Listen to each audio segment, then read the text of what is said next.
Hi, my name is Darian and I'm recovering from brain surgery. So while I'm trying to take it easy, I'm going to do story time. Now, this is part 2 of story time for my super creepy, crazy, weird thing that happened to me. Okay, so the guy was super shocked that we both locked eyes in my car. And he walked around the front of my car and then went to the silver vehicle. He pulled out a whole keychain filled with all these different keys that had like dealership tags on them.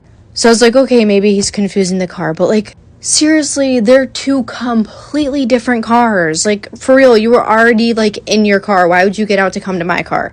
Anyways, my sister lived around the block, so I freaked out, and I called her super fast. And I was like, you need to come up here. I don't know what to do. I'm super scared. Like, please come up here so I can get out of my car safely. She was already on their way up there before I even called her because she needed to go to the store. My sister arrived, and we went in the store together. We stood at the front watching through the glass to see what the guy was going to do. He backed up halfway out of his spot and then put his car in park. He continuously kept looking in the doors, like, to see if we were in the store, like, what we were doing. So for, like, 5 minutes, we sat there and just watched him do that, just looking back at the doors. So we called the police and told them what was going on. It was pretty suspicious, like, how he was looking in my car and grabbing the handles. While the police were on their way, he ended up backing out of his spot and then driving to the very far end of the parking lot that, like, you couldn't see from the main doors. He also backed into his spot. Like, was he backing in to see, like, a good view of when I was going to come out? So he stayed there the whole time, not knowing that the police were on their way.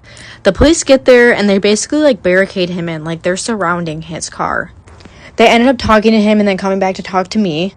And guess what they said? They were like, oh, he's from Texas on a work thing, and he just didn't remember which car was his. Wait, so you're telling me he's driven all this way or whatever and had gotten this rental car and didn't remember which car he had? My running Jeep Grand Cherokee with the lights on and running because I didn't turn my car off. He opened my handles with it running. Okay, whatever. So the police were backing him up saying like, oh, it was a misunderstanding. So this is what my sister did. She literally popped off on the cop. Like, she's like, literally, because of you, this is why there is trafficking and people getting kidnapped. Because tell me this was not suspicious. Like, was it not? Because that's crazy. So they ended up just letting him go. Do you think I am overreacting, or would you be sketched out too? Let me know in the comments.